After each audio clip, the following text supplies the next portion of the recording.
देखिए, सभी विद्यार्थियों इस विषम परिस्थिति के दौर से गुजर रहे हैं। पूरा भारतवर्ष इस संकट के समय से गुजर रहा है जिसमें सब कुछ कार्य बाधित हो गए हैं।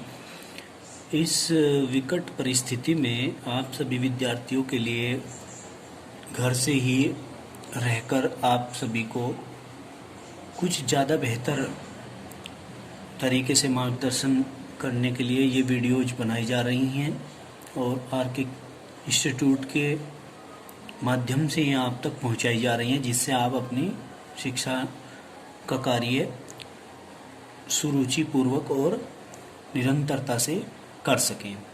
ये आपका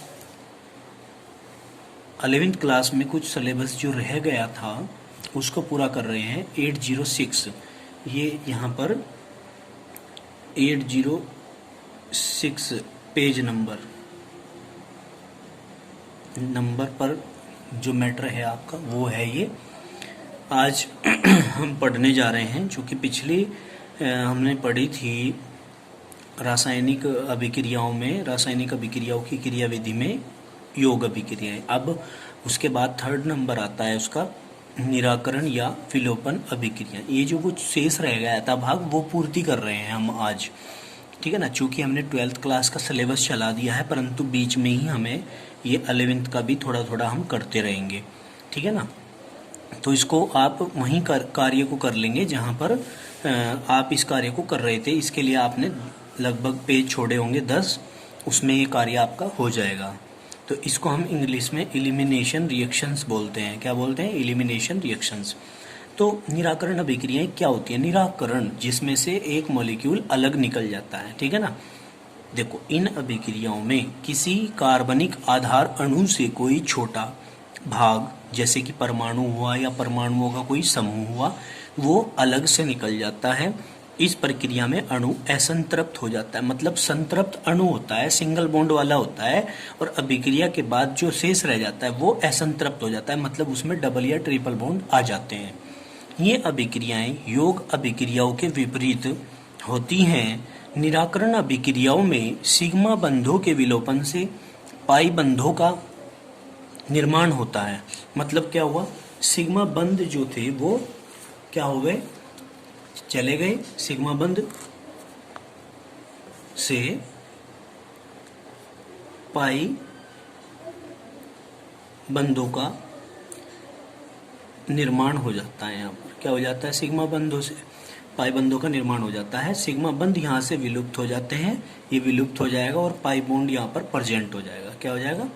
प्रेजेंट हो जाएगा। बताइए, इतनी बात समझ में आई क्या? अब आगे चलते हैं। इसी के फलस्वरूप sp3 संकरित कार्बन जो होता है, क्योंकि सिग्मा बॉन्ड होगा तो सीधी सी बात है sp3 संकरण होगा, तो वहाँ पर sp2 संकरित तथा sp2 संकरित कार्बन sp संकरित हो जाता है। यानी कि जो sp3 वाले थे, जो इसमें कार्बन होते हैं वो sp3 वाले होते हैं, वो तो sp2 में बदल जाते हैं, और जो sp2 वाले होते हैं कार्बन, वो sp संकरित हो जाते हैं। ध्यान देंगे ये बातें। अब निराकरण परमाणुओं या समूहों की परस्पर स्थिति के आधार पर इन अभिक्रियाओं को निम्न प्रकार से वर्गीकृत किया गया है। कैसे? नंबर 1, अल्फा अल्फा या 1-1 निराकरण अभिक्रियाएं। क्या? अल्फा अल्फा या 1-1 निराकरण अभिक्रियाएं। क्या कहेंगे? इन अभिक्रियाओं में निकलने वाले दोनों समूह एक ही परमाणु से निकलते हैं। जो दोनों समूह होते हैं वो एक ही परमाणु से निकलते हैं। अल्फा निराकरण अभिक्रियाएं कहलाती हैं। वे अल्फा निराकरण अभिक्रियाएं कहलाती हैं। भाई क्या काम ने? अल्फा अल्फा या 1-1 निराकरण अभिक्रियाएं आप पढ़ रहे हैं, तो हमने कहा इन अभिक्रियाओं में निकलने वाले दोनों समूह एक ही परमाणु से निकलेंगे, ठीक है ना, और अल्फा निराकरण अभिक्रियाएं ये कहलाएंगी, ठीक है ना। तो हम क्या कहेंगे? देखिए, ये एग्जाम्पल है यहाँ पर। आप क्या कह रहे हैं? ये है यहाँ A single bond B, single bond X और B से ही Y जुड़ा हुआ है। तो इस B से इसकी पोजीशन को हम अल्फा पोजीशन मान रहे हैं, इसी से ही X और इसी से ही Y दोनों निकलेंगे। तो यानी कि अल्फा एक बार निकल गया, दूसरी बार फिर अल्फा से निकला एटम, तो अल्फा अल्फा निराकरण हो गया, या 1 पोजीशन मानते हैं तो 1 1 निराकरण हो गया इसमें, ठीक है ना। ये बात आपको समझ में आ गई होगी। तो देखिए यहाँ से अब ये डबल बॉन्ड का सिस्टम क्या है, ये समझने वाली बात है। डबल बॉन्ड क्या है, कैसे आया। यहाँ से इन दोनों में से एक एटम जो ज़्यादा विद्युत ऋणात्मकता का होता है, जो जिसकी विद्युत ऋणात्मकता ज़्यादा होती है, सपोज दैट एक्स की विद्युत ऋणात्मकता ज़्यादा है, तो ये यहाँ से बॉन्ड के जो इलेक्ट्रॉन है इनको लेके निकलेगा, और वाई की विद्युत ऋणात्मकता कम है तो ये बॉन्ड के इलेक्ट्रॉनों को छोड़ के निकलेगा। तो एक्स और वाई तो बॉन्ड बन गया ना, ये बॉन्ड तो पहले ही था। बॉन्ड के इलेक्ट्रॉन एक्स और वाई के बीच में बन गए, और ये जो बॉन्ड के इलेक्ट्रॉन थे, ये बॉन्ड के इलेक्ट्रॉन यहाँ ए और बी के बीच में चले गए, तो डबल बॉन्ड यहाँ पर हो जाता है। ये इसकी क्रियाविधि है, मैकेनिज्म है। इस प्रकार के निराकरण के उत्पाद मुख्यतः कार्बीन होते हैं। क्या होते हैं, कार्बीन होते हैं। उदाहरण रायमंड टीमेन अभिक्रिया में प्रथम पद। देखिए इसमें प्रथम पद क्या है, ये यहाँ पर है CCl2 और ClH, यानी कि CCl3H या CHCl3, इसको हम क्या कहते हैं, CHCl3 बोलते हैं, प्लस KOH। तो इसमें क्या होता है, देखिए इसको जरा ध्यान से देखेंगे क्या होता है इसमें। यहाँ पर अच्छे से इसको थोड़ा सा एक्सप्लेन करते हैं एग्जाम्पल को। CCl HCl plus KOH is equal to, चूंकि आप निराकरण अभिक्रियाएं पढ़ रहे हैं तो निराकरण अभिक्रियाओं में आप क्या कहेंगे, जो K है ये K है, ये यहाँ से Cl को यहाँ से लेकर अलग निकल जाता है, ठीक है ना।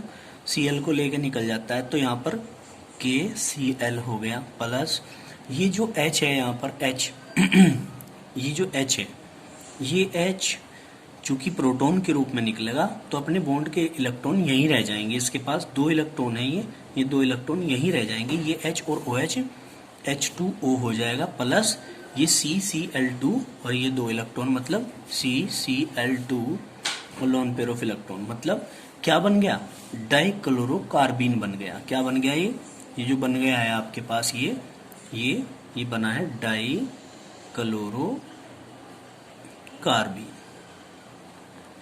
ये बन गया, ठीक है जी। अब इसके बाद आप लोग क्या करेंगे, दूसरे वाला पढ़ते हैं। दूसरा क्या है, सेकंड स्टेप में चलते हैं। सेकंड स्टेप में क्या बताया गया है, अल्फा बीटा या 1-2 निराकरण अभिक्रियाएं। इस प्रकार की निराकरण अभिक्रियाओं में निकलने वाले दोनों समूह पास पास के परमाणुओं से निकलते हैं। पास पास के परमाणुओं से मतलब एक अल्फा से और एक बीटा से। एक को आप इसमें अल्फा मान लेंगे और एक को बीटा मान लेंगे। देखिए क्या है, ये है यहाँ पर A, ये है B, ठीक है। ये X जुड़ गया, ये Y जुड़ गया, इसको आप अल्फा, इसको बीटा, या इसको 1 इसको 2, इस तरह भी आप कह सकते हैं। इसको 1 कह सकते हो, इसको 2 कह सकते हो। तो ये 1 हो गया, ये 2 हो गया, या ये अल्फा हो गया, ये बीटा हो गया, इज इक्वल टू। तो क्या होता है, निराकरण करते हैं। निराकरण, अब वही बात यहाँ पर आती है। सपोज दैट यहाँ पर जो Y है, ये अधिक विद्युत ऋणात्मकता वाला एटम है, तो ये इलेक्ट्रॉन को लेके निकलेगा। X है, ये कम विद्युत ऋणात्मकता वाला है, तो ये इलेक्ट्रॉनों को यहीं छोड़ देगा, अपने बॉन्ड के जो इलेक्ट्रॉन है इनको यहीं पर रहने देगा। तो क्या होगा, X और Y के बीच में तो बॉन्ड बन जाता है XY, और ये जो यहाँ से बचता है A, ये बॉन्ड के इलेक्ट्रॉन यहाँ चले गए, ये बॉन्ड के इलेक्ट्रॉन यहाँ जब चले गए तो क्या हो गया, डबल बॉन्ड B, और प्लस ये XY था, XY, ये आपको प्राप्त हो जाता है प्रोडक्ट के रूप में। तो इस प्रकार की जो अभिक्रियाएं हुई ये अल्फा और बीटा से हुई हैं, तो इनको अल्फा बीटा निराकरण अभिक्रियाएं कह देते हैं, ठीक है ना। अब इसी प्रकार से क्या आता है, अल्फा गामा या 1-3 निराकरण अभिक्रियाएं। इस प्रकार की निराकरण क्या कहा, इस प्रकार की निराकरण क्या कहा,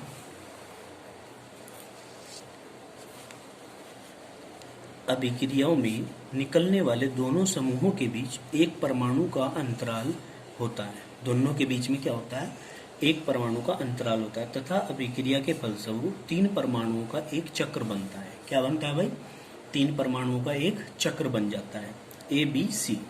क्या होगा, ए से एक्स, सी से वाई, माइनस एक्स वाई, यहाँ ए सी बी। तो कैसे बना, क्या हुआ, ये आप इसको कैसे कह रहे हो कि ये कौन सा उदाहरण है कौन सा नहीं है, ठीक है ना। अल्फा गामा कैसे हुआ ये, इसको समझते हैं एग्जाम्पल के माध्यम से। ए बी सी, ए से एक्स जुड़ गया, सी से वाई जुड़ा हुआ है सिंगल बॉन्ड के द्वारा, इज इक्वल टू, देखिए क्या होता है, अल्फा बीटा गामा मान लें, 1 2 3 मान लें। तो 1 पोजीशन ये है, 3 पोजीशन ये है, अल्फा पोजीशन ये है, गामा पोजीशन ये है। तो आप गामा पोजीशन से y को निकालें, अगर ये अधिक विद्युत ऋणात्मक है दोनों में, ये ज़्यादा विद्युत ऋणात्मक है y, तो ये तो अपने इलेक्ट्रॉनों को लेकर निकलेगा, और x कम विद्युत ऋणात्मक है तो ये अपने इलेक्ट्रॉनों को यहीं पर छोड़कर निकलेगा। तो क्या होगा, यहाँ पे आपको x y तो प्रोडक्ट के रूप में अलग से प्राप्त हो जाता है, और ये जो है a सिंगल बॉन्ड b और a के साथ में जो बॉन्ड है, ये अपने इलेक्ट्रॉन जो छोड़ के गया था, ये बॉन्ड सीधा C के साथ जुड़ जाता है यहाँ पर, ठीक है ना। तो क्या बन जाएगा हमारा, बताइए, हमारा यहाँ पर ये C इस प्रकार से एक चक्रीय यौगिक बन जाता है, ठीक है ना। क्या बन जाता है, एक प्रकार का चक्रीय यौगिक बन जाता है। अब इसके बाद हम आगे चलते हैं भाई, इसी प्रकार का एक एग्जाम्पल और भी यहाँ पर दिखाया गया है, उसको भी आप समझ सकते हो कैसे।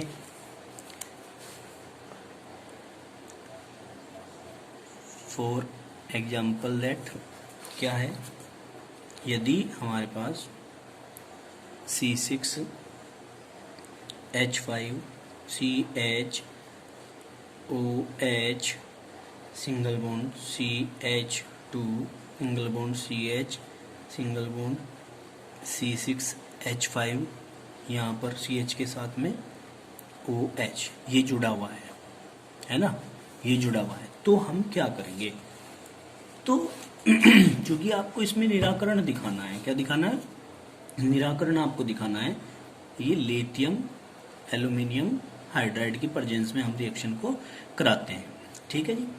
टाइटेनियम क्लोराइड TiCl3 के प्रेजेंस में भी आप इसको करा सकते हैं। तो आप क्या कह रहे हैं यहाँ पर, वो समझने की जो बात है वो इस प्रकार है, देखिए कैसे। अब यहाँ से ये CH2, ठीक है ना, एक OH और ये H, ये इतना पार्ट निकल जाता है, ठीक है जी। यानी कि CH3OH निकल गया, आप समझ गए होंगे। तो हम क्या करेंगे, माइनस CH3OH निकल गया ये, ठीक है। अब जो बचा हमारे पास वो क्या क्या बचा, C6H5 CH single bond CH, ये CH बच रहा है। इस बॉन्ड के इलेक्ट्रॉन डायरेक्ट कहाँ जुड़ जाते हैं, ऑक्सीजन से जुड़ जाते हैं, यानी कि ये ऑक्सीजन सिंगल बॉन्ड C6H5, ये आपको प्राप्त हो जाता है। ये भी क्या है, ये जो उदाहरण है ये भी अल्फा बीटा गामा निराकरण वाला ही है, यानी कि इसको हम अल्फा गामा निराकरण के नाम से हम इसको जानेंगे, ठीक है ना, अल्फा गामा निराकरण के नाम से जानेंगे। अब इसी प्रकार की कुछ रिएक्शंस आती हैं, जैसे कुछ यहाँ पर मैं आप लोगों को उदाहरण के माध्यम से समझाऊंगा अभी।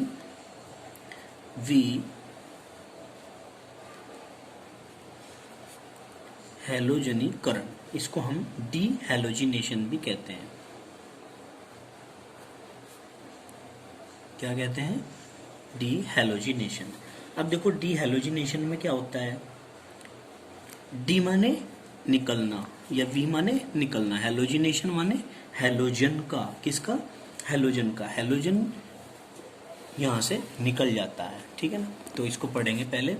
कार्बनिक आधार अणु से हैलोजन का निराकरण विहैलोजनीकरण कहलाता है। क्या कहलाता है, विहैलोजनीकरण कहलाता है। कोई दिक्कत है क्या, नहीं। अब एग्जाम्पल के माध्यम से हम इसको समझेंगे। क्या कहा, विहैलोजनीकरण में क्या आता है भाई, आप लोगों के पास आता है CH2 single bond CH2 zinc चूर्ण की उपस्थिति में ये अभिक्रिया होगी अपॉन CH3OH। ये अभिकर्म उत्प्रेरक के रूप में इस अभिकर्मक के साथ में लिए जाएंगे, ठीक है ना।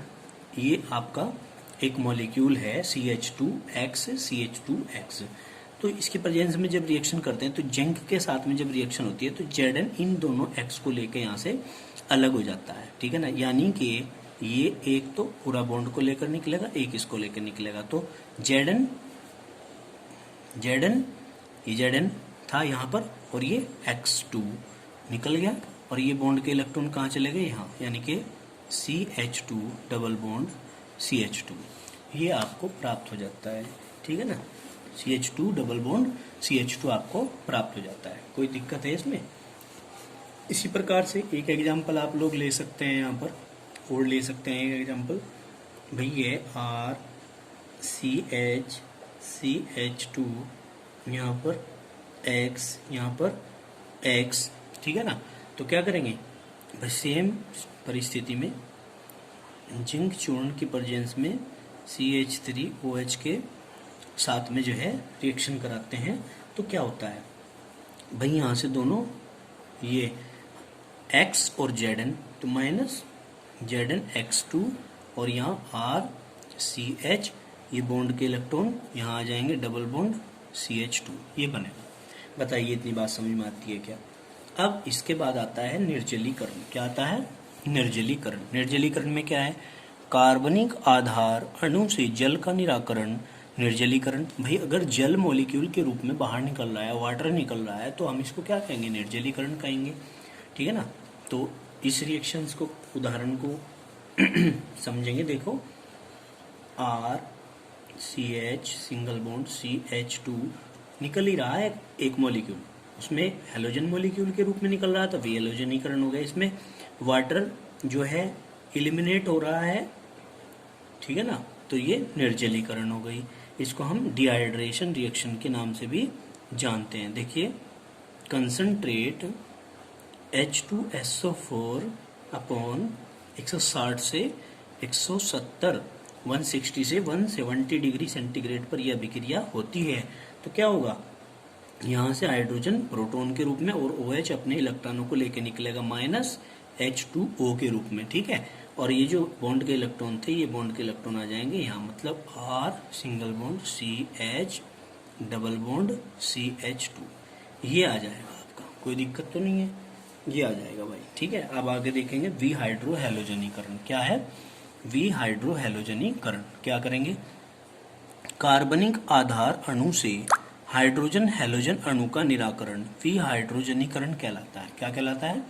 विहाइड्रोजनीकरण कहलाता है, ठीक है जी। अब देखो, कार्बनिक आधार अणु से हाइड्रोजन हैलोजन अणु का निराकरण विहाइड्रोहैलोजनीकरण, यानी कि देखिए, वी माने हटाना, हाइड्रो माने हाइड्रोजन का और हैलोजनीकरण माने हैलोजन का, यानी कि हाइड्रोजन और हैलोजन दोनों का निकलना विहाइड्रोहैलोजनीकरण अभिक्रिया कहलाता है, ठीक है। अब इसमें क्या करते हैं हम, यहाँ पर एग्जाम्पल के माध्यम से RCH सिंगल बॉन्ड CH2, यहाँ H यानी कि RCH2 है ये, ठीक है। यहाँ X इजिकल टू क्या भाई, KOH, ALC का मतलब होता है एल्कोहलिक, KOH लेना है। तो हम क्या करेंगे, यहाँ से देखिए ये KX के साथ में निकला, तो यहाँ क्या होगा, इसके प्रेजेंस में ये यहाँ से गायब हो जाते हैं,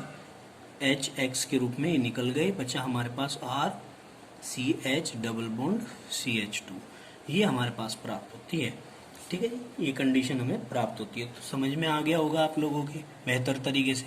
तो ये यहाँ तक के हमने पढ़ ली। अब हम नेक्स्ट पढ़ेंगे सेट-जेफ का नियम।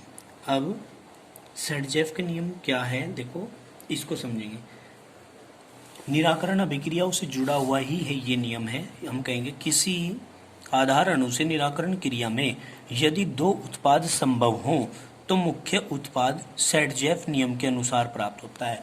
भाई अगर दो उत्पाद प्राप्त हो रहे हैं तो हम मुख्य उत्पाद किसको मानेंगे? किसी आधार अणु से अगर निराकरण हो रहा है और निराकरण होने के बाद दो उत्पाद प्राप्त होते हैं तो उन दो उत्पाद में से हम किसको मुख्य उत्पाद मानेंगे, ये है पता हम सेटजेफ के नियम से करते हैं। तो देखिए सेटजेफ नियम क्या है? किसी निराकरण अभिक्रिया में HX अणु के निराकरण में जो X समूह है या H2O अणु के निराकरण में मुख्य उत्पाद के बनने में के मुख्य उत्पाद के बनने में X समूह या OH समूह उस निकटवर्ती कार्बन परमाणु से हाइड्रोजन लेता है। किससे हाइड्रोजन लेता है? जिस पर हाइड्रोजन की संख्या न्यूनतम होती है। दोबारा से देखेंगे भाई इसको, बड़ा इंपॉर्टेंट नियम है सेटजेफ नियम, इंपॉर्टेंट है। क्या कहा? किसी निराकरण अभिक्रिया में HX अणु के निराकरण में X समूह या H2O अणु के निराकरण में जो मुख्य उत्पाद के बनने में, क्या भाई? मुख्य उत्पाद के बनने में X समूह या OH समूह उस निकटवर्ती कार्बन परमाणु से हाइड्रोजन लेगा। किससे लेगा? जिस पर हाइड्रोजन परमाणुओं की संख्या न्यूनतम होगी। दूसरे शब्दों में निराकरण अभिक्रिया में सदैव अधिक प्रतिस्थापित एल्कीन प्राप्त होती हैं। क्या प्राप्त होती हैं? अधिक प्रतिस्थापित एल्कीन प्राप्त होती हैं। बताइए इतनी बात समझ में आई या नहीं? अब देखिए आप लोग क्या कह, ऐसे एग्जाम्पल के माध्यम से समझते हैं हम। क्या कहा? एग्जाम्पल के माध्यम से ये है CH3, ठीक है ना, सिंगल बॉन्ड CH के साथ में X जुड़ा हुआ है, single bond CH2, single bond CH3। अब देखिए आप लोग जरा इसे ध्यान से समझेंगे। अब क्या इसने बताया है, क्या नहीं बताया है, इस चीज़ को आपको समझना है। तो आप यहाँ पर ये जो CH2 है, इस CH2 को आप यहाँ से सिंगल बॉन्ड लगा के अगर यहाँ H लगा दें तो हम इसको खाली CH मान सकते हैं। क्लियर? आगे चलते हैं। वहीं एल्कोहलिक KOH के प्रेजेंस में रिएक्शन को यदि कराते हैं तो क्या होगा?